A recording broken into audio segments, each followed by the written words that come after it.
This is Sunday Skate with Scott McLaughlin, Andrew Razor Raycroft, and Bridgette Proulx on WEEI. Not yet? Didn't start in on that yet. Okay. No, that's for after the show. Maybe later. Gotta be professional, Bridgette. So Bruins Flyers Saturday night enter the third period, tied 2-2. Bruins score 3 goals in the first 4:04. They're up 5-2. Easy sailing. Standings, they're a point ahead of the Florida Panthers for the best record in the league. But how do you guys feel coming out of that one? Because on the one hand, hey, you got the win against a desperate team that's trying to cling to a playoff spot. On the other, this Bruins team continues to struggle to close out games. They continue to make things hard on themselves. They get pinned in. They give up too many chances. So we feeling good, bad, somewhere in between? Where are you guys at? Are you looking at me to go first? Yeah, go. Okay, because I actually think I know Razor's answer. I actually don't feel that bad. I was hoping you would say that. I had a sense you would say that. Yeah. That's why I was letting you go. I don't think, I'll be honest with you, it was an entertaining game. I didn't mind watching it. It had me on the edge of my seat at the end when maybe it shouldn't have, and I guess that's really the problem. But I enjoyed watching it, and they did find a way to close it out. I want to get Razor's opinion on some things, especially to do with goaltending, because there were so many goals given up. I'm sure you have some opinions on which ones maybe should have been stopped, which ones were maybe impossible. And I thought maybe there was a little bit of goaltender interference that could have been challenged on one of them that I'll get to as well. But I'm encouraged by the fact that they were able to score as much as they did, right? The silver lining is that the Bruins gave up. Are you looking at me to go first? Yeah, go. Okay, because I actually think I know Razor's answer. I actually don't feel that bad. I was hoping you would say that. I had a sense you would say that. Yeah. That's why I was letting you go. I don't think, I'll be honest with you, it was an entertaining game. I didn't mind watching it. It had me on the edge of my seat at the end when maybe it shouldn't have, and I guess that's really the problem. But I enjoyed watching it, and they did find a way to close it out. I want to get Razor's opinion on some things, especially to do with goaltending, because there were so many goals given up. I'm sure you have some opinions on which ones maybe should have been stopped, which ones were maybe impossible. And I thought maybe there was a little bit of goaltender interference that could have been challenged on one of them that I'll get to as well. But I'm encouraged by the fact that they were able to score as much as they did, right? The silver lining is that the Bruins gave up a few goals in that third, which the floodgates really opened in the third. But they also were able to score themselves quite a bit and get it from throughout the lineup. Charlie Cole had a great game. Jake DeBrusk had a great game. So you can look at individual efforts that were promising. Hampus Lindholm had another great game, and we got another chance to see Andrew Peeke. So just as a pure hockey fan, it was fun to watch. And yeah, so I'm not super discouraged by it. I'm pretty sure I know Razors. I had a different feel. I'm not discouraged I'm not going to be discouraged about anything, right? Because it doesn't matter until the playoffs anyways. You could look at the other way that, again, they get more reps doing this. There's a couple things that I while I watched that last night, I wish just a few plays would be done differently. But the overall, that didn't feel like Vancouver to me last night. It didn't feel like some of the other 2-goal leads that they had, where it felt like they did, like Montgomery said last night, they took the foot off the gas. They were in St. Patrick's Day mode already, rather than, I think, like the Vancouver one, you could tell they were grinding and couldn't do it. They were trying their hardest and they couldn't pull it off. This one felt like a little bit of a lapse of judgment. Give credit to Philadelphia. They probably should have been done. They should have been ready to mail it in, and they didn't. And that's a credit to that team and that coaching staff, and the reason why they're hanging on by their fingernails, third in the Metropolitan, because they're not a very good hockey team. They do not have many good players, especially on the back end. They're goaltending suspect, and they're hanging around because of that effort that you saw at the end. So give them a little bit of credit. We could give the Bruins a hard time about letting their foot off the gas, but I don't lump that one in. And like Jake DeBrusk said after the game in the room, we got 6 goals and we got out of it. That's kind of the way I looked at it. It was fun. Like Bridgette said, everyone should be happy. let's not dwell on that one last night. Wasn't one to dwell about their lead losses. You're going to see a few of these because the teams are desperate. The league's really hard to defend. We see that. You can't take penalties. You can't hold guys up. Power plays happen, and then all of a sudden 3-goal leads evaporate. It happened to Tampa. Like, it just happens to most teams on a nightly basis. Usually you win a game that you score 6 goals in, too. Well, yeah, that's it. Like, yeah, exactly. Like, was Philly really going to get 4 in the last 4 minutes? Like that, it does get hard to do. And if they only need the Heinen one, like, I think they win 5-4 even if Heinen doesn't score, or that goes a little further and they score an empty net or whatever. Hindsight, or I guess we just made it up. I just made it up. My question is back to you guys, and this is my issue with it. I wish they would ice the puck. They make too many 5-foot passes on a 6-on-5 down below the goal line. So that I'd love for you guys to run with that, because that's the only thing I saw last night. Again, it happens, and I think that's a little bit of a process of trying to take their foot off the gas. Maybe because it's Philadelphia, they want to make a play, but I wish they would take it and wrap it as hard as they could around up on the glass. The garden glass bounces all over. It's going to probably end out of the zone. Probably won't even be an icing. That's the only thing that I would critique and wonder why they don't do that more. Just hammer it out. It seems like a strategy thing, right? Like that they want control. They want to be able to get into position for a soft flip or even, get a shot on goal. And you're right. There's times that it totally backfires because it leads to more possession. And I've kind of have had a problem with that all year. I wish they would do what you're saying, just ice it down, take the face-off. Even though they've had their problems with face-offs in the D zone late in games. But for me, so I guess on the plus side, I would say they never got to a tie game. They never fully gave up the lead. So that part is encouraging. The 6-5 goal bothers me. Like, for that to come right after, you give up the 2, you let them get back in it. All right, that's one thing. Then Heinen scores, right? Trent Frederick, good shot block. They get going the other way. Heinen with a snipe. And it's like, okay, there you go. That puts the game away, 6-4. As soon as Philly pulls the goalie, they get it to 6-5. Like, that one bothers me because that felt like more the same, where they get into the extra attacker situation and can't hold on. And yeah, and the not just clearing it all the ways down is part of that. It is. They do try to get too cute. They try to make possession plays. And, I just feel like you're at we're now talking about 13 games left. You're at a point in the season where, yes, it was very entertaining, but I'm not looking for fun and entertaining at this point in the year. I'm looking for professional closeouts to get the win and play the way you need to play to win playoff games. Well, careful with that, though, because I hear that, the results say that they're the best team in the National Hockey League. So we can't do and I'm not saying you're doing it specifically, but I do hear that quite often where it's like, well, they got to do better. They need results. They need this, and they lose 3 games. No, it's about results. Well, now we're going to sit here, and they're first in the most points in the National Hockey League with 13 games left is the Boston Bruins.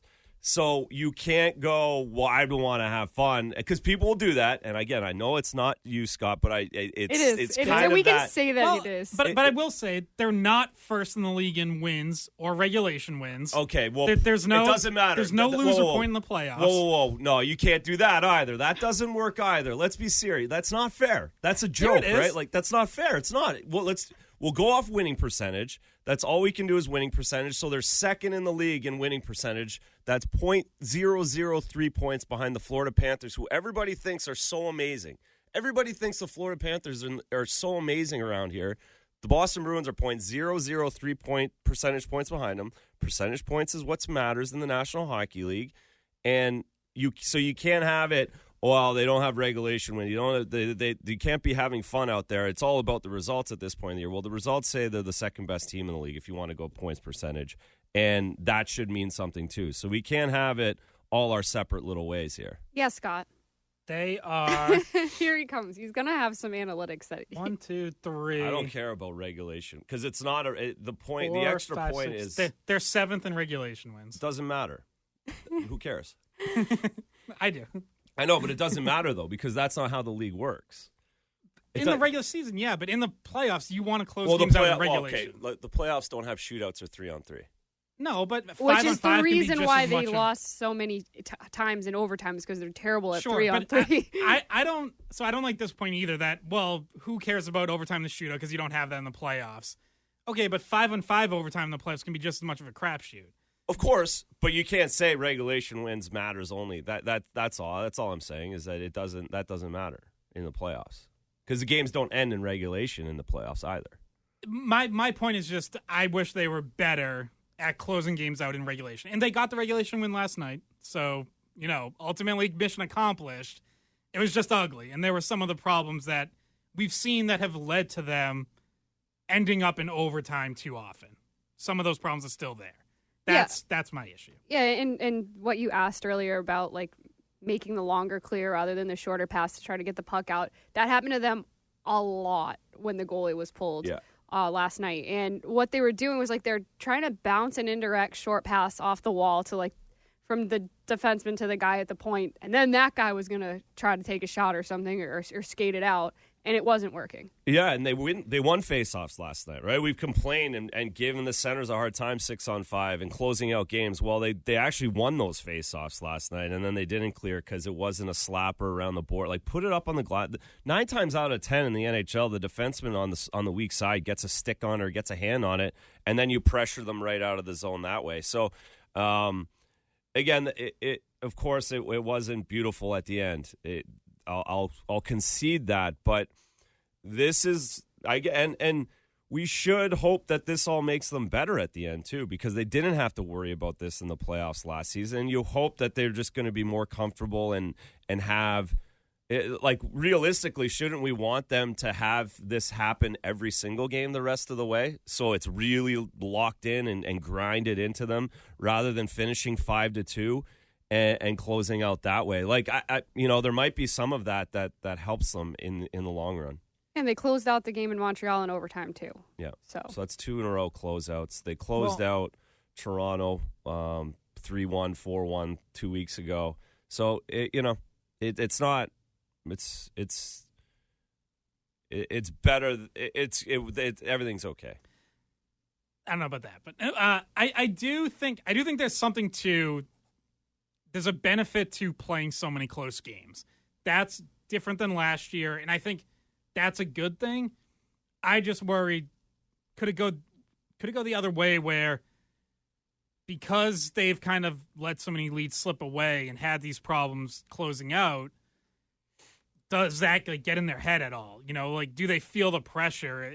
Is there a if they're up 2 goals and they give up 1, is there sort of that mental snowball of, here we go again? Like, I think it's good that they're playing these kind of games.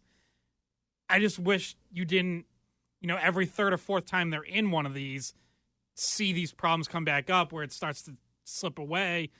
They give up a couple quick ones, and now they're holding on for dear life. Like, because we have seen them close out well. Like the 2 wins over Toronto, the win over Pittsburgh.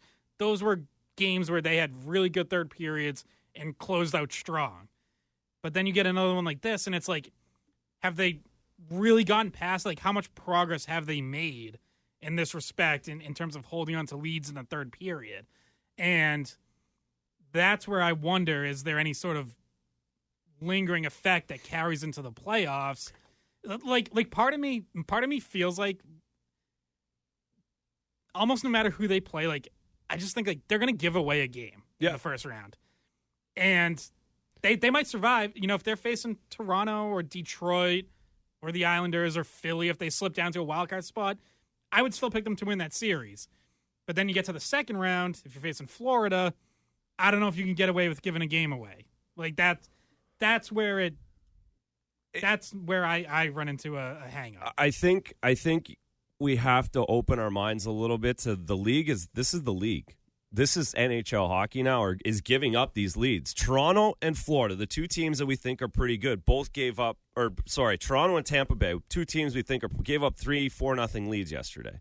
Like, really good hockey teams that are at the top half of the NHL gave up 3-4 goal leads yesterday as well. So it's just what the league is. It happens every night, and it's going to happen in the playoffs. I agree. It will happen in the playoffs to a couple of teams, and it happened to teams last season in the playoffs. And it's what happens when you have power plays in the playoffs. It's what happens when you have these great players that you can't hook and hold. They're going to find ways to score, and you just have to be able to sustain enough. It just has to be that one goal, that one play, that one empty netter that you find. And I'm not sure, I'm not sure if it. I'm fairly confident in saying that guys aren't thinking about it. I'm fairly confident in saying this isn't going to be like a holdover from the playoffs. I think if it happens in the playoffs, it might snowball for a team from game 1 to game 2 to game 3. But I don't think what happens in these regular seasons is going to be like in their head or something. I don't get the sense that it's in their head over there. I think they sometimes make it too like. If it was in their head, it would be plays that they're making nervous. They're actually the opposite. They're making plays that get them in trouble that are unnervous, that they're too comfortable, and instead of throwing the puck away, they hold on to it, and so it's. I am sticking my nose way out here. I get it because I know if they blow it in the first game of game 1, a 3-goal lead, I'm going to get the finger pointed at me instantly. I just don't think that that's going to be how it works. And I do think that there are going to be a bunch of games that they come back in too. If they go on a long run, you're going to have to win 2 or 3 games that you were down 3-0. And you're going to look back, wow, that was amazing. What a great job by you. But really, maybe it was the other team blowing the lead. It's just hard to hold leads in the NHL. All right, we're off and running here on St. Patrick's Day, Sunday skate. Lots more on last night's game. The week that was, we've seen Andrew Peeke come into the lineup, get some thoughts on the defense. Johnny Beecher's back. Evolving thoughts on the goalie situation, now a week plus from the trade deadline. You And can join in. I have a Bruin St. Patrick's Day trivia question for you guys. All right. So I'm I excited would love for that. to know what the rotation would be after the last 4 games. Where are we at on the rotation of the last 4 games? That would be interesting. You Well, can join in 617-779-7937. Text us 37937. Bridgette has you trending, and we'll be back after this. Keep the rotation till the end. Would you be able to then, ride one guy come playoffs, or would you be maybe more inclined to keep the rotation at that point? I don't have a definitive answer on that. You might go 2 games in a row with one goalie if we keep doing it, and rotate after that. Just when you start winning in playoffs, it makes it harder to switch lineup and goaltenders, and but that's something that we're gonna have to discuss internally. And we know if you go with a platoon the whole year, switching in, switching out, you can't expect one guy to ride the emotions of the playoffs by themselves. Welcome back to Sunday Skate. That was Jim Montgomery on Thursday up in Montreal. We will have some thoughts from our trip to Montreal, by the way. Oh, yeah. Yeah. What a wild little 3-day road trip that was. But I thought that was a pretty notable answer from Montgomery, because I think as we talk about how you handle goalies down the stretch and into the playoffs and what the Bruins are going to do, I think he kind of ruled out one thing, and I think he basically ruled out what they did last year, which was, for people who might not remember, last season they rotated right to the end of the regular season, back and forth, Allmark Swayman. And then they tried to ride Allmark for the entire first round, and obviously didn't quite get there. They went to Swayman in Game 7. But that comment from Montgomery at the end there about, if you go back and forth all season, you can't expect one guy to handle all the emotions of the playoffs by himself, sort of made me think, like, if this rotation is going to go to the end of the regular season, they're going to plan on using both in the playoffs. Whether that's as a strict rotation or kind of what Montgomery referenced there, like 2 on, maybe 3 in a row, and then go to the other guy. I would think if they're going to ride one guy, I would think like you're you're gonna have to end the rotation at some point before the end of the regular season and get someone ready with 3 or 4 starts in a row. Razor, you have any developing thoughts on how they're going to handle the goalies here? I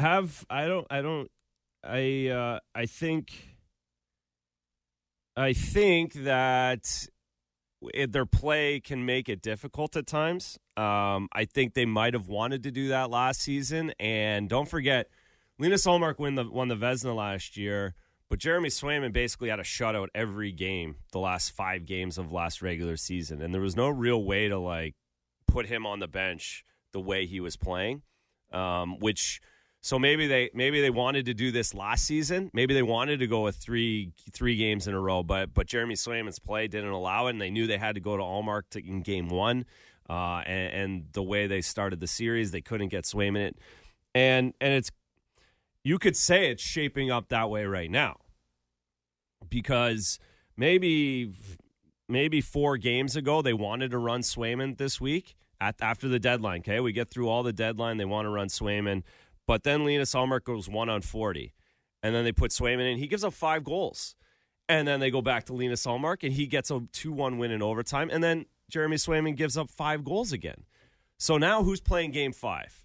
Who's playing Game 5? We go back to Linus Ullmark for next game, right? Linus Ullmark's playing the next game of the regular season against the Ottawa Senators. And then Jeremy Swayman's got the Rangers. So let's say if they did want to play Swayman and get him ready at this point, it's hard to do that because Ullmark's playing so well. And that's the other thing that's come up with this goalie thing the last couple of years, is that one of them's always playing really well and the other one's playing pretty good. And that's what makes it hard. No one's been so bad for 3 straight games where you could say, okay, we just got to give you a week off to really do goalie work, and we're going to run with this other guy. It's actually crazy that it hasn't happened, and it really should be marveled at how consistent both of them have been for over 2 years now, because that's kind of what happens everywhere else that have 2 pretty good goalies. Igor Shesterkin, one of the best goalies on the planet, was horrible in January. Horrible. So they're running Jonathan Quick up until the All-Star game. They give Shesterkin a week off, and now he's running with it. But here it doesn't happen that way, and that's where it makes it difficult to work in that 3 in a row, because these goalies have just not allowed that to happen. So I'm curious if they just decide to do it, even though Jeremy Swayman's given up 5 goals in 2 straight games. Do they give him 3 starts in a row after the next one, or can they finagle that? It's curious. It's hard. It's going to be more difficult the fact they have some back-to-backs too. So that kind of takes away the ability to pick your games. Like, you have a limited stretch that you can put someone in for a few games in a row, more than just the 50-50 split, because the schedule.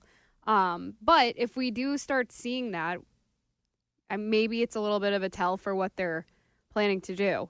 If we see them start going with one person over the other, but like you said, Ullmark might be playing the better hockey right now. It seems like he's been pretty comfortable after the trade deadline has come and gone.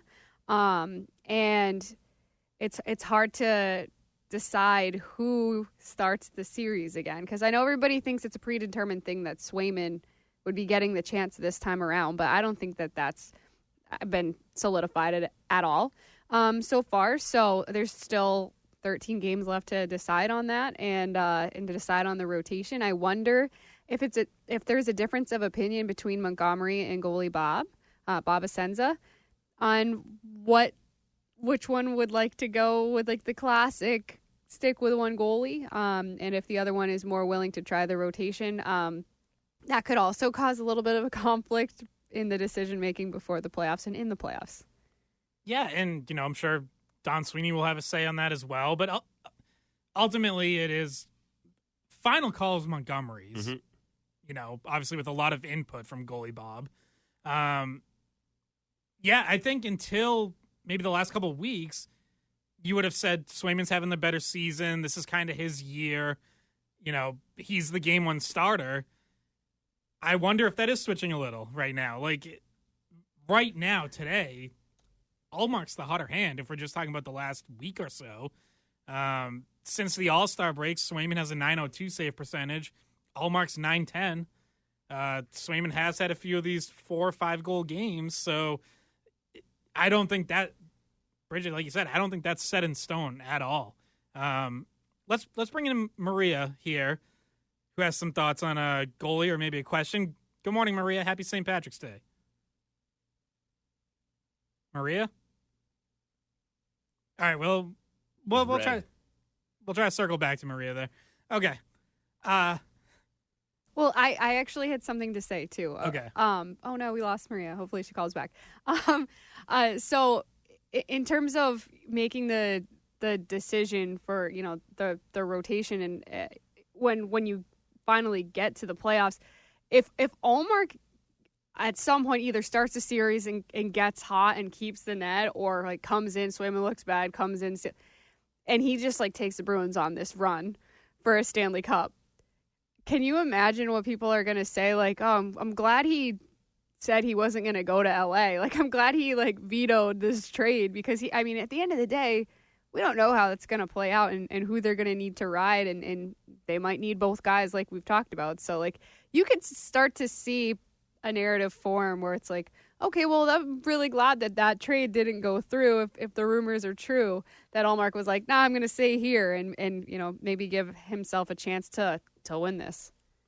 Yeah, and that also leads to, you know, like if Ullmark gives the game one starter or they rotate or whatever, that also leads to some other interesting discussions going forward about like Swayman doesn't have a contract. Right. Like now what is Swayman's next contract? You know, we thought this was maybe shaping up to be sort of his year. And obviously if Ullmark got traded, it would have been for, you know, would have had to have been. But now it's like, all right, you still have both. So Ullmark winning the game one start or even couple starts, like that is absolutely still in play. Let's see. Do we have Maria now? Hello. Oh, we got Hi, Maria. her. Hey, good morning. Happy St. Patrick's Day. Sorry for the technical difficulties on this sleepy, rainy Sunday. My question, I have 2 questions. One related to the goalie rotation.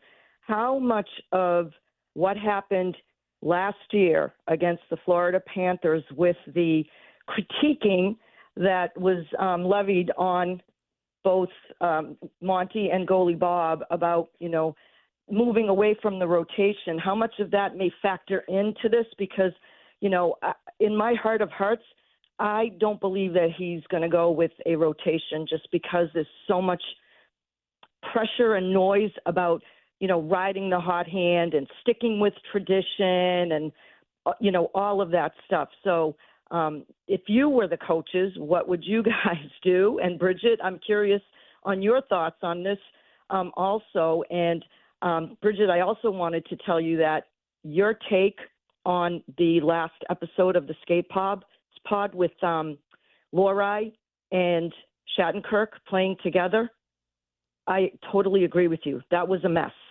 That was a mess, and I don't think they can repeat it. And then on the blown call against the Blues, when is the league going to be held accountable for providing people with an explanation? I don't need a dissertation, but if you're going to take 5 minutes to look at iPads and call Toronto and talk, can you give us a little bit of insight on why you made that ruling? That's all. It must be so maddening for all of you in the media as well, not to know and not be able to tell those of us that listen to you and read you why that call was made in the manner in which it was made. So thank you for the time. Yes, thank you, Maria. Enjoy the rest of your St. Patrick's Day. I want to start with the officiating thing. So I was telling Scott this, like, as we were talking about it during the St. Louis game. It's those kind of calls that, as a broadcaster, makes me look stupid. Let's just refresh for people who might not remember what Maria's talking about. So, in the St. Louis game on Monday, a Bruins goal by Justin Brezzo got called back for offsides. It looked like Torrey Krug brought the puck back into his own zone, which would have negated it. Montgomery said the refs told him that it was a battle play, not a possession play. The ref in the arena, you couldn't hear anything because his mic didn't work. The NHL explanation that they send out through NHL PR didn't mention anything about Krug. So, yes, the communication was a mess and no one really knew why that goal was taken back. Yeah, and when I'm on TV broadcasting like a college hockey game, a PWHL game, and I'm trying to analyze it, like during the review, talking about what we think is going to happen, it's those kind of calls that make us look dumb because we're like explaining it the way that we know the rule, right? And that like Krug brought it back in his own zone, so like it should be a good goal.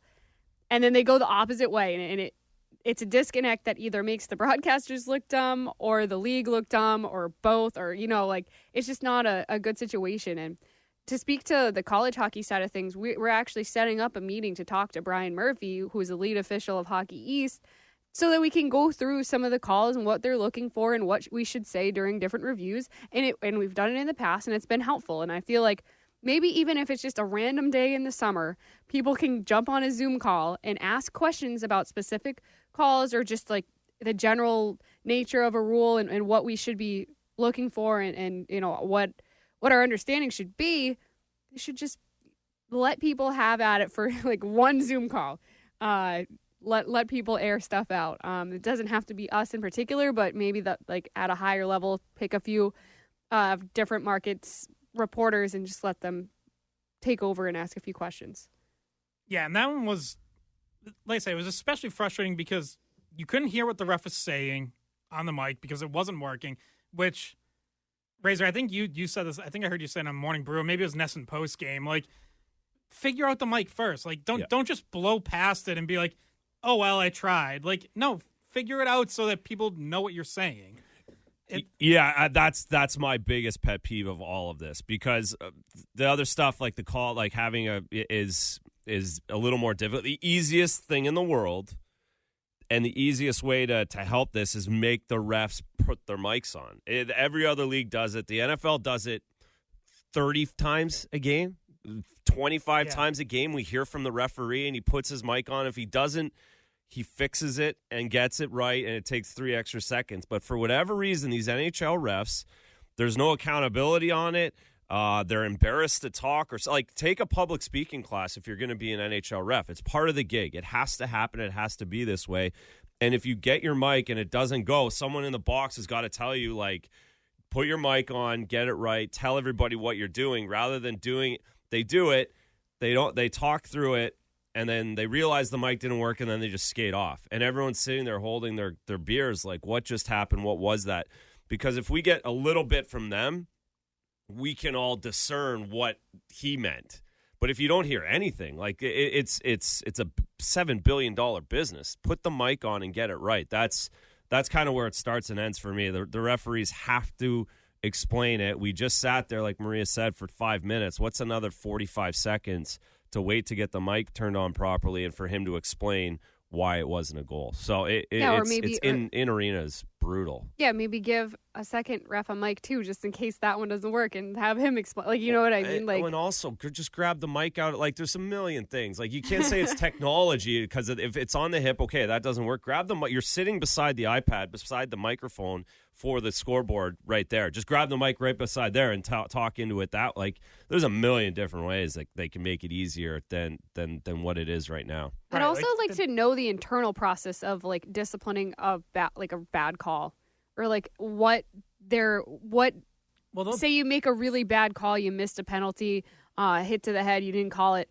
Is there like an internal review where you get sent like 5 videos? These are all hits to the head that you like. This is what we're looking for. The way to track that is you have to do all 82 games and then see who doesn't get the playoff list. Yeah, it's all based on playoffs. So you don't see like if you really wanted to dig in, you see how many playoff games a ref has done compared to their regular season games, and you basically see what the league thinks of them. There's a few guys that have ref like 900 games, and they have no playoff games. If you want to look that up, I'm not going to out those guys right now. I think you have a list in your head. I have one guy in particular that sucks, and I love it every year. He never gets the playoffs.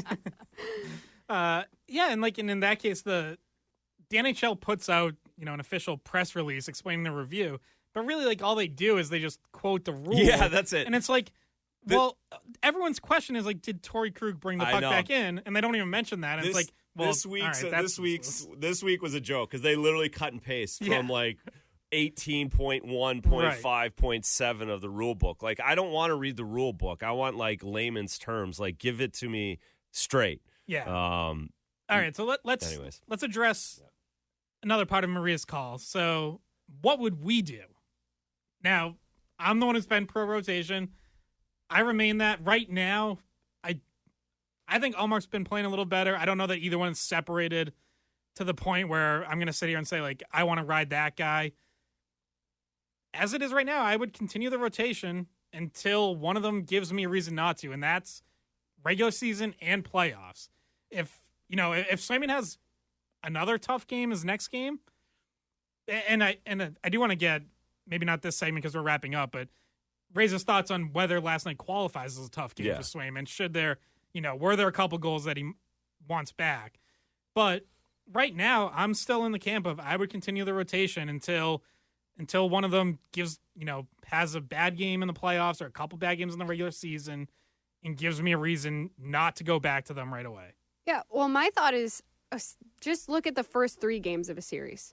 I want both guys to get in at some point in the first 3 games, just so that they're not coming in game 7 and it's their first game if they have to take over then, right? So give each guy at least one shot in net for the first 3 games and just go from there. Make your decision from there. Did Ullmark play 2 great games? Swayman play 1 mediocre game? Go back to Ullmark. Like, I want to see each of them get in early and then decide from there based off what you're seeing.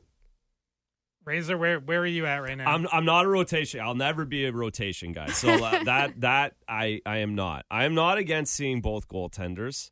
I wish it was as easy as to say that each game is comparable and each goal is comparable and you could say game 1 is going to be exactly like game 2 and we can see exactly how each other play and base it off that and that who's game 3. I get concerned.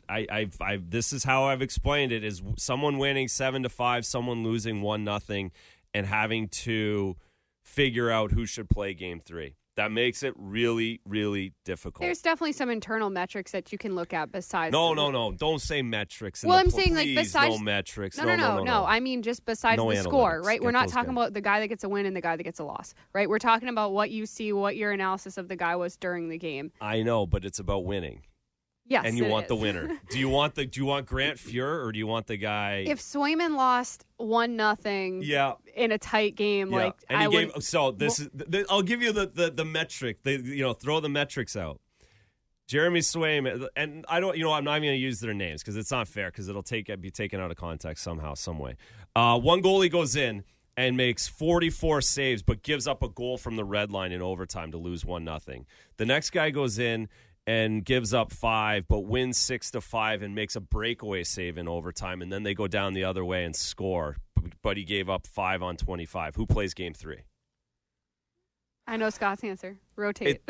I'd rotate because you're talking about one soft goal that guy gave up, right? In overtime, like Linus Ullmark has been criticized for in game 5, and that was the reason they should have rotated, even though he played great the 2 games before. Well, to me, that wasn't calling for a rotation. That was, he's played 5 games, and at that point in the series, I think had been off for 2 of them. To me, that was all right. You got your one chance to bounce back. You did. Now you've had But let's just stay to this scenario. Let's not talk about last year. I just brought that up just because that's the soft goal. Someone gives up a soft goal to lose the game. The other guy gives up more goals but makes huge saves to close out the game. Even better, you're the closeout situation. So who do we go to next? I rotate. I'm not ending the rotation based on a soft goal. Based on 2 games. Sure. Okay. But I know we're speaking mostly in hypotheticals, and we have no idea what's going to happen.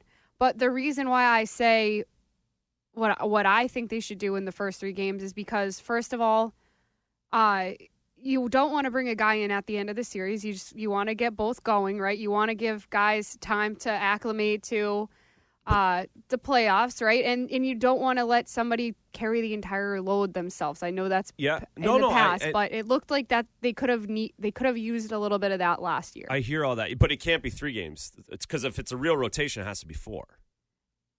Yeah. So then you're doing 4 games. You could be down 3-1 because one goalie is playing badly and you didn't play the other guy. You can imagine the criticism that relates to it. How annoyed you would be as a fan when you can clearly see one of the goalies is not playing very good and the other guy was unbelievable, but you played them both the same through 4 games and you're down 3-1 coming home against Toronto. Okay, we got Maddening. to catch a break here, but I have more thoughts on this on the other side. Well, no, but we need my trivia. Okay, I have a trivia question. We will also get to Bridget's trivia. You can call in 617-779-7937. We got to get this break, and we'll be right back. Welcome back to Sunday Skate with Andrew Raycroft and Bridgette Proulx. I'm Scott McLaughlin. We still have a goalie debate ongoing here, but it did continue in the break, by the way. Yeah, Bridgette wants to break it up with a little bit more fun, though. Yeah. What do you got, Bridgette? Because it does seem that we may never come to an agreement about the goalie thing. won't, yeah. I don't think we're going to. So I think we have 3 separate opinions about it. But anyway, let's break it up with some Bruins St. Patrick's Day trivia. It's pretty simple. There is a current Bruin who was born on St. Patrick's Day, and there is one former Bruin that I found that was born on St. Patrick's Day. I am going to let you guys guess first do not look it up, Razor, off the internet. No, I'm on it, but I'm not on. I'm not gonna. So there is a current Bruins player that his birthday is today. If you guys don't know it, I will give you the first hint. It should be Charlie McAvoy, right? Well, I do have some. I do have some hints if you guys don't know. I know Charlie Coyle's a March birthday, but he just had his, so it's not him. Okay, so let me hit you with one of my hints. So this is a player who was drafted in the 2016 NHL entry draft. Trent Frederick. It is not Trent Frederick. Do we need another hint? Andrew Peeke, was he 2016? Oh my God, you guessed it so fast. Okay. Good. Well done. That was pretty good. Okay, done, I had a Scotty. lot more hints here. It was, he played college at Notre Dame. He was drafted by Columbus. He was not on the Bruins for last year's collapse in the playoffs. But yes, his birthday is today. So happy birthday to new Bruin Andrew Peeke. And there is one former Bruins player born on St. Patrick's Day who played in the 2011 Stanley Cup playoffs for the Bruins. I'm guessing you guys need more of a hint than that. No, Scott's going to get it right. Thomas Caberlet. No. I was thinking that too. That's who I would have picked too. It sounded like she went like the one of the obscure players. No, he is also on Boston's 100 legendary players list. Krejci? It's not Krejci. Sean Thornton. No, I am afraid that this next one is completely going to give it away. He was once fined $2,500 for giving Habs fans the middle finger in a playoff series. Yeah, that gave it away. That'll be Andrew Ferentz. Yes, that is Andrew Ferentz. I really just wanted to bring that little piece of information back up. But yes, so it is Andrew Peeke and Andrew Ferentz. Happy birthday to both of them. Just some stupid trivia, but hopefully they have a good day today. Fitting then that Peeke played at Notre Dame. Yes, that's right. That's what I Irish. was saying. Exactly. Yeah. Exactly. The connection is made. All right. How about then before we get back into our goalie argument, let's talk about Andrew Peeke, who's now played 2 games since coming home from the deadline. And I would say has looked pretty good. A player who everything we heard, everything you saw, if you looked at the analytics, was, boy, he was really having a tough go of it in Columbus. He was getting healthy scratched. His minutes were way down. Analytics, even compared to his teammates, were bad. They said he wasn't even keeping guys away from the net front. It's why I had questions about that trade. I don't want to say, the Bruins totally fixed him in 1 week. That's probably a little bit of an exaggeration. But he's played really well these 2 games. I think you're looking at a guy who, right now would be in the playoff lineup, and you see what he can bring. No, he's an NHL defenseman. There's no question. You watch him skate and move, and the size and the length of him. He's certainly an NHL player. You certainly have to question what's going on in Columbus when you watch that and think that the guy can't get in the lineup. It's not all NHL teams are created equal. Not all NHL organizations are created equal, and that certainly after 2 games, that's my thought as well, is how they didn't help this kid. I think the Bruins system always helps a defenseman like him who can learn how to keep it simple and just play a game and move it around. So I've really liked how the defense looked last night. I just that seems to line up as best right now. If I'm starting game one, that's what I'm rolling with. Are those 6 guys? I think he can get better. There was a bad pinch in the second period. Brick alluded to it on the telecast, where that's an easy one, and I'm sure they've looked at that either already or are doing so right about now. Probably gave him the iPad on the bench. Right about now, saying, all right, this is what we don't do here. You're gonna hold the blue line a little bit better there. So those things will come up, those things will get better, but he moves real well, and he's gonna help this team for sure. And so far, so good with the chemistry with the Wotherspoon. Wotherspoon just makes everyone. He just plays with everybody so easily. It's such a great. I mean, that's why he got another deal. But what a great skill for a guy like that. And I think you get that from playing in the minors for that long. You have so many different partners and so many different people. Wotherspoon's game doesn't change whether he's on the left or the right or who he's playing. McAvoy, Peeke, Lindholm. It doesn't matter who he's playing with. So sorry to interrupt, but that's all Parker Wotherspoon's ability to do that. It's very good. Yeah, absolutely. And so that means that the odd guys out are Lohrei and Shattenkirk at this point, unless you want to switch Lohrei in for a Lohrei-McAvoy pair every once in a while. But Grzelcyk, I think he's playing fine there. So I'm not one of the Grzelcyk haters. So I'm sure you can argue for Lohrei and whatnot, but I think Grzelcyk for the playoffs has more experience, and I'm fine with him sticking with McAvoy for that. I like Peeke. We talked to him before the Montreal game, and he seemed very refreshed and excited to be here, get a change of scenery, hopefully be more understood by this new organization. It feels like he finally feels like he's getting a fair chance. And if he keeps playing like he has been, then he's going to get that. And he played a little bit more time on the penalty kill in the second game than in that first game in Montreal, where they were kind of still waiting for him to probably have a little bit more time to practice the systems of the PK. And if they can use him consistently on the penalty kill and he can do what he's been doing 5-on-5, I like the fit. Yeah, he's going to be the happiest guy in the world. Not just because it's his birthday, but you go from a terrible Columbus team that's not even using you to the top team in the standings, putting you into a regular spot and wanting to get you ready to be, it seems like, an everyday player in the playoffs. I really like that third pairing too, Wotherspoon, Peeke. That's like rock solid, defense. You hope defensively smart guys can both help on the penalty kill.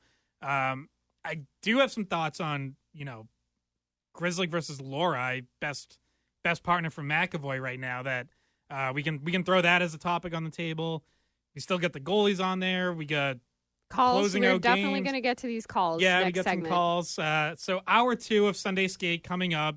Join in 617-779-7937. You can text us 37937. We'll be back after this break. This is Sunday Skate with Scott McLaughlin, Andrew Razor Raycroft, and Bridgette Proulx on WEEI. Jim, despite the crazy ending how you had to hang on, can you almost look at it as glass as half full that you got the best record in the AHL now, despite some of these things that have been going on? Well, it's not hard for me to look at a glass half full, and it's why, there's you want to learn these lessons, and the desperation of the teams, and our schedule is really tough here down the stretch. So we're going to continue to play teams that are fighting for playoffs or fighting for position in playoffs, which is what we like, because we want to be prepared for all these things that are going to happen come playoff time.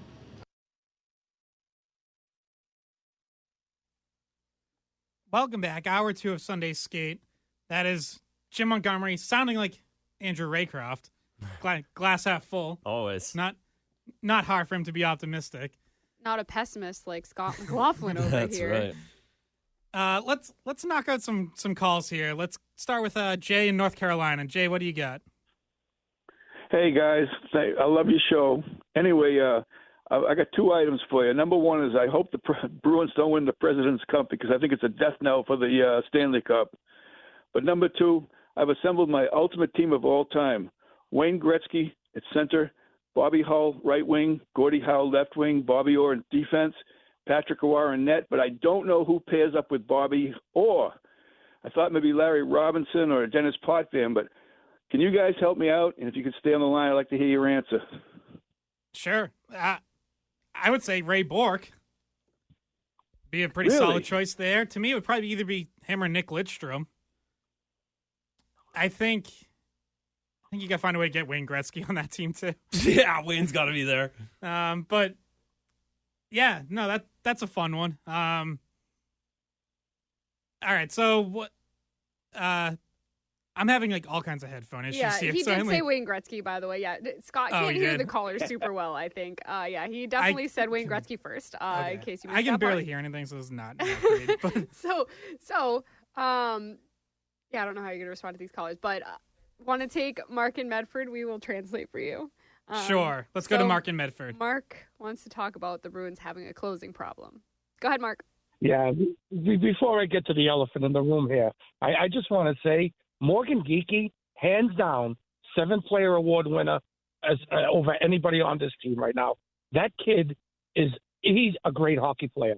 I got to be honest. I mean, it's funny how you don't see it when they're playing in the Western Conference for a team like Seattle. You only get to see them twice a year, and you really don't get the games in Seattle and Boston. But this kid is going to be even better probably as he progresses in the NHL. But it sounds like to me the Bruins need like a Mariano Rivera out there or something, because this is getting it's becoming a bad habit. You had a 3-0 lead. They got comfortable in Razor. Correct me if I'm wrong, but they look like they completely stopped playing when they went up 5-2. Oh yeah, they did. They kind of admittedly to what Jim Montgomery said. They did take the foot off the gas. They thought they were going to win handily at that point. They thought they buried them, and Philly came back. So lesson learned. They learned another lesson that they can't take the foot off the gas. So hopefully that again makes them tougher and stronger mentally come playoff time. Can we comment on the Morgan Geekie 7th player award thing? Because I think he's right about that. I think that should be Geekie's award this year. And he's getting more ice time than he did. Like he said, we didn't get to see him on the West Coast, but he also didn't play as much. So he's been able to prove himself more than he has in the past. Scored last night, slap shot, just came into the zone, just teed it off. He's been playing well. He's big. I like him, and he's a nice guy too. So I agree with that. The 7th player award should probably be Morgan Geekie's this year. Yeah, he's going to end up doubling his previous career high in goals. His career high coming into this year is 9. He's already got 16. Career high 34 points already. I guess the others in that discussion probably be Danton Heinen, Trent Frederick, maybe. Like, he's clearly taken another step forward. But yeah, I'd say hard to argue with Geekie as 7th player choice. Yeah, I think Heinen's the other guy. I had Frederick there 2 months ago, and then, the other guys have probably just lifted a little bit more. And, Frederick's just kind of where I thought he would be now. I thought if he got 30, then he might be in the running for that 7th. He's not going to get 30. He's going to get what he did, right where he was.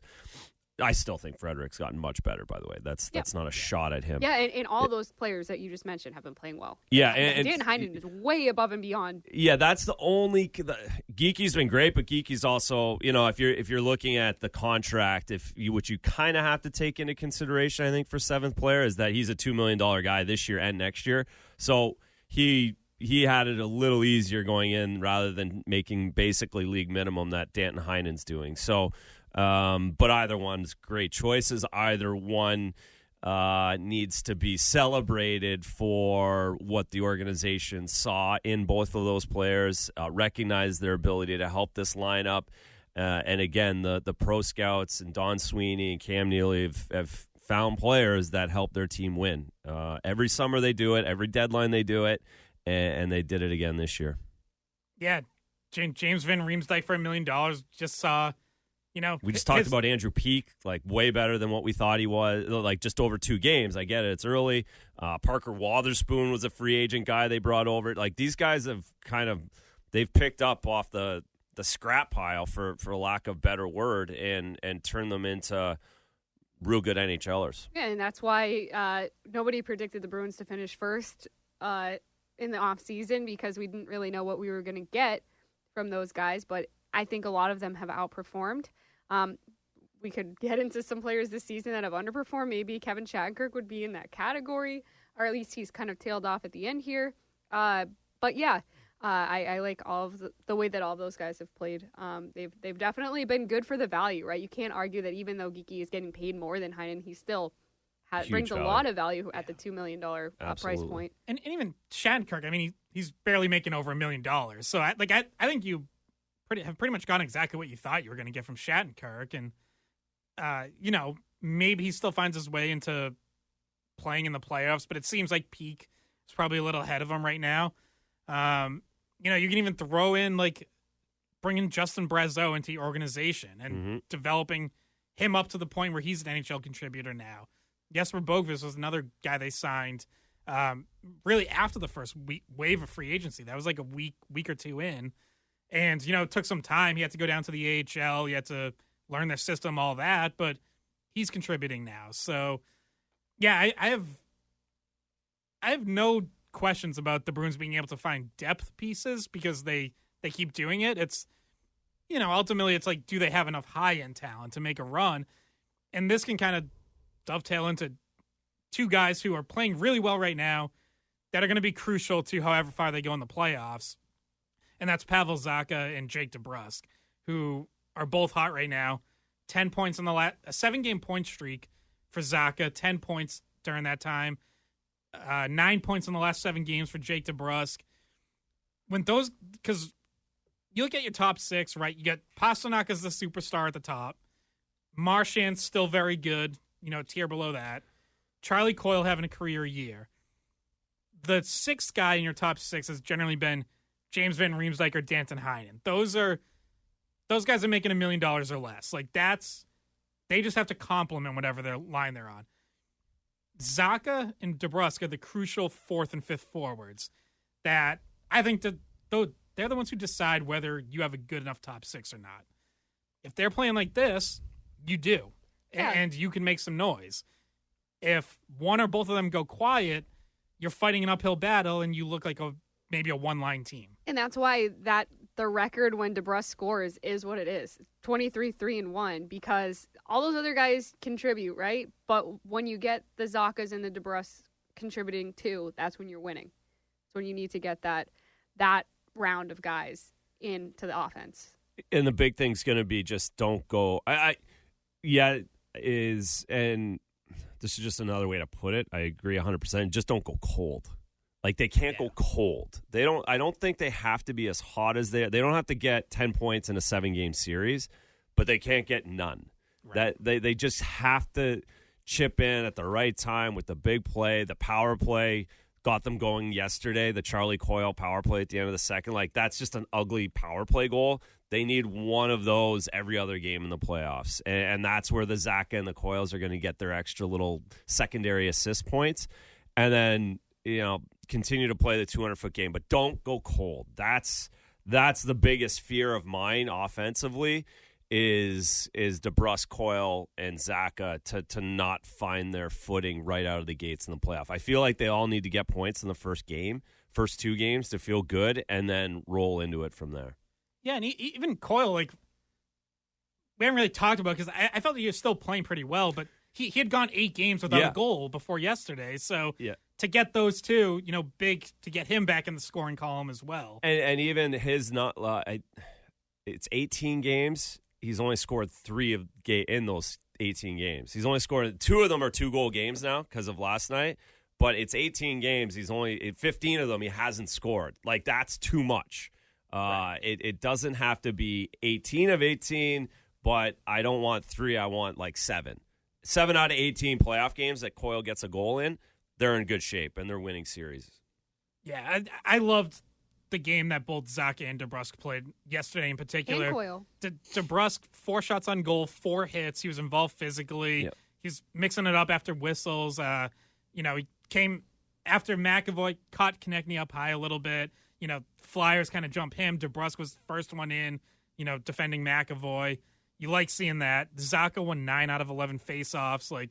That's, again, it's only one part of the game, but it's an important part. We've talked about this team's faceoff struggles a lot this year, so he's got to be on there too, and he was. Yeah, DeBrusk got his swag back after the trade deadline. It takes the pressure off, and you see it resulting in, and not that he hasn't been playing confidently throughout the season, but it's extra. There's a little bit extra there now, you can tell, and he commented on it as well, feeling like the pressure's off a little bit. Now he can settle in knows where he's going to be, and he's comfortable.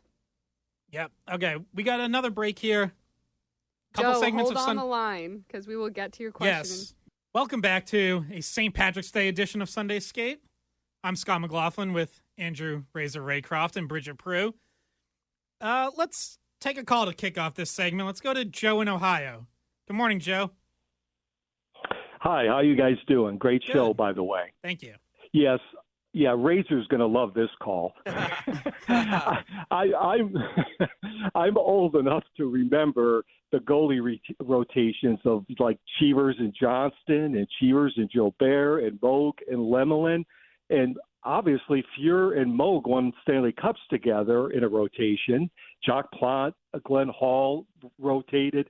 And what really makes me wonder about it is, and I think we all will agree with this, we all wanted Swayman in Game 6 last year against Florida.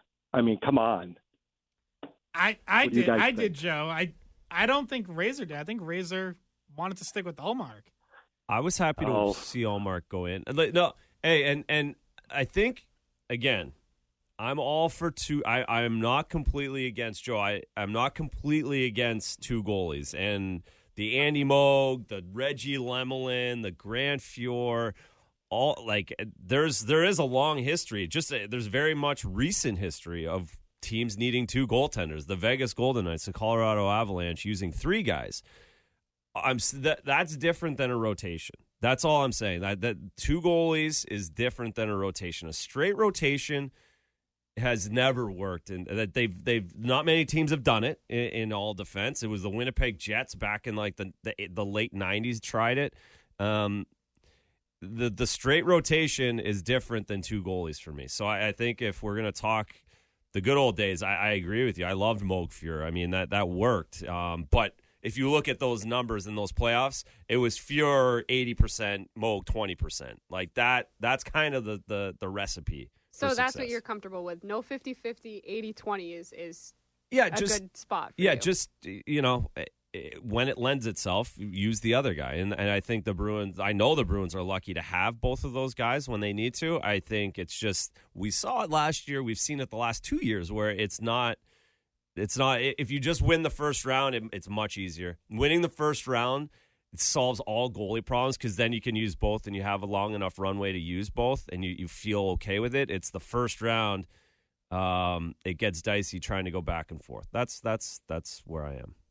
Yeah, like Razor said, like some of those rotations that he listed off, they still settled on one guy for most of the playoffs. The Cheevers Johnston one, I've brought that up before. That was a long time ago. That was 1972, but that was actually like pretty close to a strict rotation. Neither one of those guys made more than 2 starts in a row, but that's how far back you have to go to a rotation that won the Stanley Cup is 1972. Since then, it's been more what Razor's talking about. You ride one guy, maybe someone mixes in, whether it's performance or someone's banged up or fatigued or whatever, right? Like the Penguins won using Marc-Andre Fleury and Matt Murray, but that wasn't a rotation. That was, they went back and forth because one of them struggled or, whatever the case might be. So it might end up looking like a split at the end if you just look at the raw stats, but in reality, there wasn't like a rotation going on. No, that was reactionary to play. Do you want to take this goaltending call and then switch to talking about Beecher, fourth line, Maroon? Sure, let's do that. Let's go to Bob in Londonderry. Hey, guys, I was enjoying the program, and a while back when Razor was on one of the shows earlier in the day, this is a couple of months back, they're talking about goaltending and older goalies. I was a goalie as a young guy, but I was young when we had the likes of Eddie Jockman, Gump Worsley is another one, Bernie Perrant, and there's a couple others I just offhand can't remember. But my point is those are guys played without a mask for the most part. And I was real young. God, I must have been 6-7 years old. So I just thought I'd give you a little historical name on some of these goalies, and there's a couple I just can't recall. But, yeah, Gump Worsley and so on and so forth. So I just thought I'd throw that out there. That's all. All right. Thanks, Bob. We're doing let's remember some goalies. is going to be this segment. Yeah, I don't know. I don't know where to take that one. But Fourth line, Brazeau. Yes. What a NHL hockey player. Okay, this guy wait. is. I do have a thought on Brazeau, and it is literally just on. I talked to him for the first time when we were in Montreal, and I am shocked at how big he is in person. Like, you can tell he's big on the ice when you watch the game, but when you stand next to him as someone that's 5'3", not to out my shortness, but he looked like he was 2 feet taller than me. And and like, I'm used to talking to Brendan Carlo, who's pretty tall, but Brazeau is just big in every way. He's a monster of a human. So it gave me a different appreciation for like how hard it is to bump him off a puck, not wanting to go into corners and take a check from him because he is just massive. Yeah, and he's still he's really built too. And that's what I mean. It's that's like with losing a lot of weight. Like, he lost a lot of weight over the summer to get lighter on his feet and be a better skater. And yet he's pretty jacked. Yeah, I would say the way I would describe him is like imposing. Yeah. Like, if you see him, you're like, dang, this guy just he's a big dude, and that's why he's been effective as well. You can't stop him from making a cut towards the net because he's gonna box you out. He's got so much size. That's why he's been working with Boston so far. So even though he's not really the person in particular I want to talk about on the fourth line, definitely important to mention he's in the mix for if we want to come up with our optimal fourth line for the playoffs. And to set that up, I want to talk about Beecher's call-up. So Beecher has been centering the fourth line last 2 games. Faceoffs have been good. Scored a goal last night. So what have you guys thought of how he looked since he came back? I think he's looked really good. It feels like he knows that, he's not going to get a ton of opportunities to win a job for the playoffs. Like, he had to come up and bring it right away. And he has not, I liked after the Thursday game in Montreal, Montgomery was asked about his faceoffs and, how important that is because he got 8 of 11 that game. And Montgomery was like, yeah, the faceoffs are good, but he always has that. What he liked more was everything else about his game was, how hard he was back checking, how physical he was. He was involved offensively. He had some shots. And then you saw that again Saturday against Philly where he ends up with the goal. He had another really good chance off the rush where Sandstrom made a great save getting across. But yeah, I think you see a guy who knows that, for this year, talking about this stretch run and heading towards the playoffs, it's now or never to earn his lineup spot. And he really seems to be embracing that challenge. He has, and it should be a good thing. It should be a wake-up call for him to have been up and think you have a spot and then have to go ride the bus again for a little while. I think he's playing motivated. I think the last 2 games have been a good sign. Now, it's all about what you do against the Rangers in Florida and Carolina, of course. He still has to prove that to really solidify, I think, on that fourth line. But it was a good start this week for sure. And the face-off stuff hasn't gone away. That's the good news for him. That's his hook. I like him on the wing on the forecheck. I like Boqvist in the middle. I don't want to lose Boqvist by having him over on the wing. I don't want to lose him and his ability through the neutral zone to make plays. That's the one caveat I have and the one thing I see a problem where it's hard to be a center in the draw and then not be a center while you play. That's very difficult to do. But I like Boqvist in the middle during play. So that's something that'll be interesting to see. But again, huge for Beecher. If you have Brazeau and you have Beecher on your fourth line, that solves a lot of physicality, length, size issues. There's not many fourth lines that can match up with those two in the Eastern Conference. You're now with Florida on their fourth line and their physicality, etc. So that's the good news. I think they've both. I know Brazeau's really found his way with his ability and shown that he can keep up, and that was the question. And now for Beecher, he's kind of got to do the same. He's just got to show that he can keep up with the higher end level in his mind, his hockey sense, and figuring out where to be out on the ice. Yeah, and obviously the wild card in this discussion is Pat Maroon, who they traded for at the trade deadline. I think we still expect him to play before the regular season is over. I know, there's some news this week that he's not skating. He had started skating before the trade. Now he's not. I don't think that's because of a setback or anything. I think that's just, a slight change of plans. And I believe the plan is still for him to play before the end of the regular season. So at some point he's going to get his chance. And, where does he slot in and who comes out? And now you have even more competition. You still have Jacob Lauko there who, might be a little more limited than some of these guys in terms of his overall game, but I thought had played well when he got in, this most recent stretch. I thought he was bringing the energy that he needs to. So, again, you have depth, which is great, which you need come playoffs, but it is going to be, a short runway to really figure out what the best combination is for that fourth line. Yeah, and it'll change. It'll move around, I think, come playoff time, depending on matchup, of course. And it's funny. And I know it's Minnesota and it's a little different, but I didn't realize that Maroon had 16 points. He has more points than Matt Poitras does this season. Yeah. 4 goals, 12 assists. It kind of snuck up on me a little bit. So he can play. He'll be in the mix. I think you're going to see not a rotation on the fourth line, because I'm not going to use the word rotation again.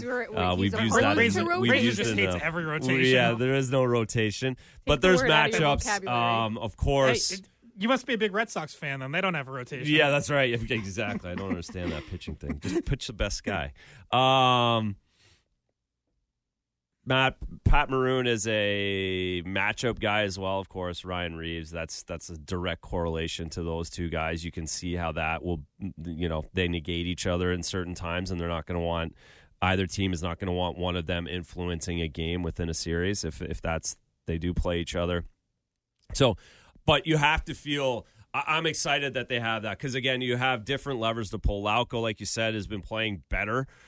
He does look differently. He's more of a water bug, a little bit quicker, not as big, but can still be physical and change up the pace of play out there. So they're in a good spot with the guys they have, and the fourth line's much better now than it was in November.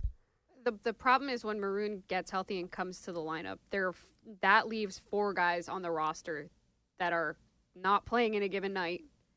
How many of them can you keep? Well, first off, one of them has to go down just from a sheer roster size perspective. So until playoffs, though, right? And then your roster opens up playoff time. So it's fine. You could send Beecher doesn't need waivers, right? Correct. So you could just send him down on a daily basis, in and out for 10 days. Like, I'm sure they have that planned out already, and then everyone's here for playoffs. Yeah, yes. Again, depth, great problem to have, but at some point you do have to figure out your best combos. And along those lines, I have a couple other lineup questions just want to get you guys' thoughts on. One, I guess we'll call it the second line, but it has David Pastrnak on, so you could call it the first line. Pastrnak and Zacha together, better fit on the left for them, Danton Heinen or James Van Riemsdyk, because we've seen both there quite a bit. I'm saying Danton Heinen right now. Certainly this recent stretch, it's been Heinen. Yeah. It didn't look the same last night, I don't think, with JVR there. I agree. But then you see how Heinen made Geekie and Frederick better last night. Like, that line looked better than it has the last couple of weeks. Certainly Brazeau didn't work there the other night in Montreal. That might have been the game. The game kind of stunk anyways, but that didn't work.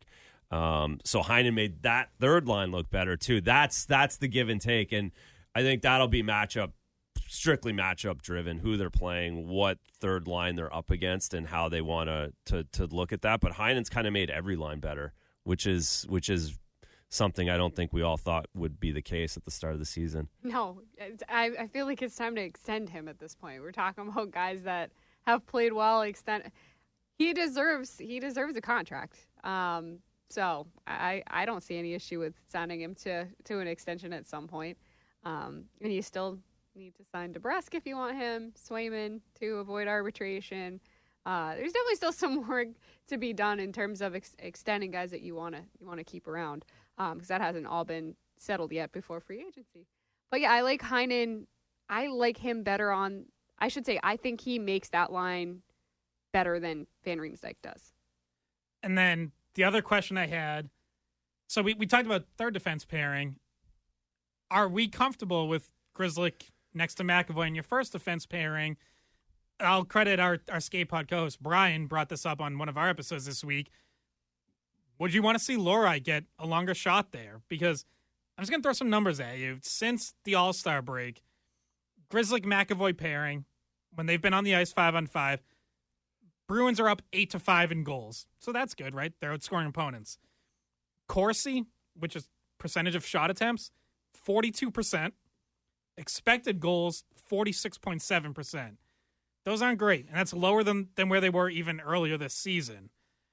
So I wonder do you consider Lohrei for that spot? Should he get a chance to challenge for it down the stretch here? I don't know. Will we see him there? I don't know. It's a big ask.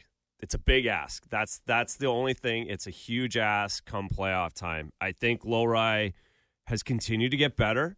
I think he's better now than he was when he first started, even though he might have scored when he first. Like I don't care if he scores a goal. It's completely irrelevant to me.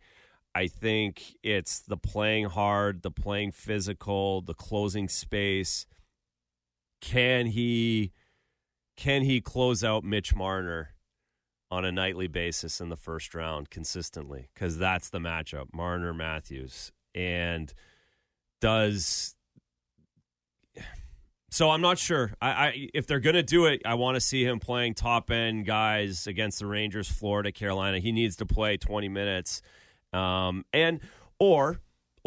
the other thing is can you play Lindholm that much more? Is it McAvoy, Lindholm every defensive zone faceoff, and Lohrei jumps in on the offensive zone faceoffs with McAvoy against the third line? Like, can you match him up and put him in the place? I don't think you see it. I guess my long-winded answer, sorry, terrible radio, is I don't think it's a straight Lohrei McAvoy pairing, but it might not be a strict Grzelcyk McAvoy pairing in the first round either. So depending on how you think you can get Lohrei in and work him through, does that help you? Possibly. But it's not going to be, it won't look like Lohrei McAvoy playing 25 minutes and then Lindholm Carlo playing 20 minutes. Like, it's not going to look that way, I guess. That's the way I would answer it. I would say it took me a while to get there, sorry. What's the risk versus what's the reward is really what you have to look at. Like, the risk is that he makes a bad pinch or loses a guy in coverage, someone fast like Marner or Matthews, like you're saying. He's on a top pair with McAvoy, which means he's going to have to play tough minutes against they're going to be matching up against, well, just use the Leafs for this example, their best line, because of the nature and you want McAvoy out there. But the reward is that you might get improved offense. And at times, the difference between him and Grzelcyk is just not that big a difference. And that's why it makes it tempting. But I do think Grzelcyk is more consistent in terms of making the right pinches and stuff like that. But it's a tough call because they're not similar players, but they are kind of at the same level of what you can trust them to do.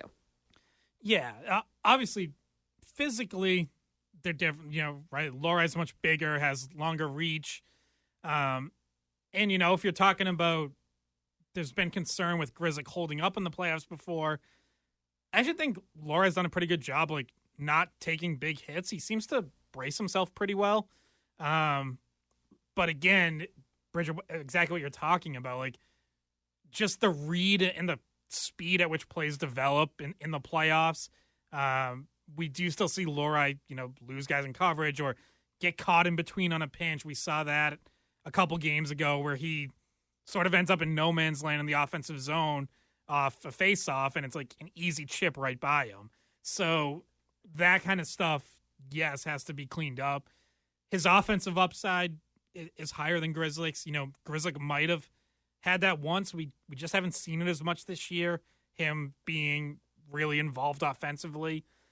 I'll also note, since I shared the Grzelcyk McAvoy numbers, Lohrei McAvoy, since Lohrai's most recent call-up, now it's only 50 minutes compared to 200 minutes of Grzelcyk McAvoy together, but good numbers. 56% Corsi, 57% expected goals, with the caveat that is a lot of offensive zone draws. Exactly. It's like 90% offensive zone draws, which, probably isn't realistic for the playoffs. You're going to have some D-zone draws in there. So that's why I would like to see him tested more down the stretch to get a better gauge of whether he can handle that. And Razor, you highlight some of the games. Like, I would like to see it against the Rangers or this Florida-Tampa trip coming up. I don't know if we're going to. It feels like Montgomery's probably more inclined to just stick to Grzelcyk McAvoy, because even if they're not as dominant as they've been in the past, there's a level of trust there. Yeah. Trust is important. It really is. And that's why you typically won't see throwing a young guy in just to see what happens at this time of year or come playoff time. It's out of necessity, and if the kid swims like a Charlie McAvoy swims, then you get trust from that. But they didn't want to play Charlie McAvoy in that first round when he first started. They just kind of had to, and that could be the way Lohrei gets in. I think you trust is the big one, and there's certainly enough signs that point that Grzelcyk's got the trust more so than number 6. All right, we got to catch our last break of Sunday Skate here. We got to get to road trip talk. Yes, we do. Man. We do have to touch on our trip to Montreal. So we'll do that. We'll wrap up with any other thoughts. Maybe still squeeze in a phone call if you want to jump in, 617-779-7937. We will be back right after this. Welcome back to Sunday Skate. Happy St. Patrick's Day. Scott McLaughlin here with Andrew Raycroft and Bridgette Proulx. Nico behind the glass. We're getting bombarded with texts from a Brian Z. You guys know who this is? I think Mr. Z, who joined us on our road trip to Montreal, had a great time. Let's get the skinny on his jukebox for like the honest truth on his jukebox. This is Brian Zachello from Nesson, who Bruins producer, took over London Pub up in Montreal for Wednesday hours. night. And it was like a hostile takeover. It was like he sat in front of the Touch Tune jukebox and didn't let anyone else go near it. And he was paying to skip other people's songs. So he had control of that you can text me, Z, if you're listening. It was like at least 5 hours. It's probably more than that. Oh, yeah. It was an absolute power move. I got to say, though, music choices were rock solid. So I don't have any complaints there. All right. Yeah. Yeah, and he also paid for everyone's drinks. Wow. Which is probably how I got Scott to wear his birthday crown. Yeah. Because I went in thinking, I hid a crown in my purse, and I was like, I'm going to get him drunk, and I'm going to get him to wear this crown. And Z handled that for me, and Scott ended up drinking in London Pub with a crown on for the rest of the night, and then it blew off into the street and had to chase it down. So safe to say that a Montreal road trip is a necessity for all Bruins fans to go watch a game it was great. At the Bell Center and go to the London Pub before or They after. gave us Molson's in the media room. That's a beautiful thing. Indeed, yeah. That we gotta adapt that here. We gotta. Yeah, that's true. Sam Adams, at least in the. Yeah. I want a beer when I'm writing my story post game. Yeah, I walk in. I'd left the room for like 5 minutes. I come back in. Everybody has a Molson. And Scott's just like drinking a beer, writing his story. And I'm like, where was I when the Molsons came out? I don't know. He's drinking on the job. Then we went out after that. This was right after the game, to a place called Grumpy's. And I want to thank the owner who invited us there and paid for our drinks. He was a listener to the show. Wow. So he tweeted at us and said, come on over. And Grumpy's probably rocking today. They have a lot of live music, of like bluegrassy style. Like, I could see it being a good place on St. Patrick's Day. Yeah, and like a sneaky Bruins fan bar, because Ram, the owner, huge Bruins fan. So it seemed like a gathering spot. So if you're a Bruins fan who does make the trip up, definitely keep Grumpy's in mind. Yeah, because it was full of Bruins fans. Yeah. Deep in Habs territory. It was like an unofficial Bruins bar, but people kind of started to know that. So like, if you're a Bruins fan planning on going up there, Grumpy's, it's not that far from the rink, but maybe like a 10-minute walk. Yeah. Really short Uber if you want to do that instead. We loved it there. Good vibe. Good craft beer, which is we're for.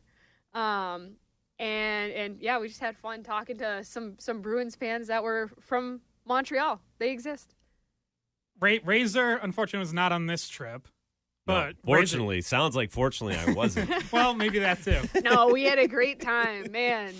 Do you have any good Montreal? Dan Heinen's dad showed up randomly in the night and just started partying with us. Dan Heinen's dad, I've been lucky enough to meet him this year, and great guy, Vancouver guy. Talked about when I was Heinen's dad. When I heard he was there, then I was like, oh, that was really good. Then really good. Great person. We had like a 10-person crew. Brick was there. I don't know. We had a lot of people. It was all Boston sports media, and then like there was like maybe 8 other people in the bar that weren't us. They were just wondering what was going on with the jukebox. Yeah. Where's my song? Yeah, they were pissed. They're like, we just spent money and someone just skipped us again. So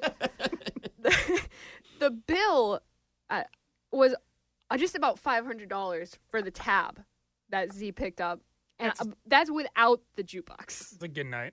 So he probably spent another $100 on the jukebox. Razor, you got any stories from your playing days, Montreal? Anything stand out? Oh yeah, we went out a lot in Montreal. That was kind of you had to go out, especially when we were in the West, where you would be there a couple days. In the East, a lot of times Toronto, Boston, you're in and out. But a few times, if you did get a night, obviously you had great restaurants, and then you'd hit Crescent and playoff time. You know, you'd spend an afternoon on Crescent and cruise around. The paparazzi would follow you around up there, and but no, it's a world class city. It's so much fun. Z texted me, I would never skip LOL. There you go. That is definitely sarcasm because right. I saw him. That's it for the St. Patrick's Day edition of Sunday Skate. We got Christian Arcand coming up next. Red Sox spring training baseball at 1 o'clock. We'll be back next week, 9 a.m. Talk to you then. Hey guys, thanks for watching the Skate Podcast. If you want to see more of our videos, visit our playlist. Not in front of a screen? You can listen to us on Spotify, Apple Podcasts, or wherever you get your podcasts. Don't forget to follow us on social media. And if you enjoyed this video, please don't forget to give us a thumbs up, subscribe to our channel, and leave a comment.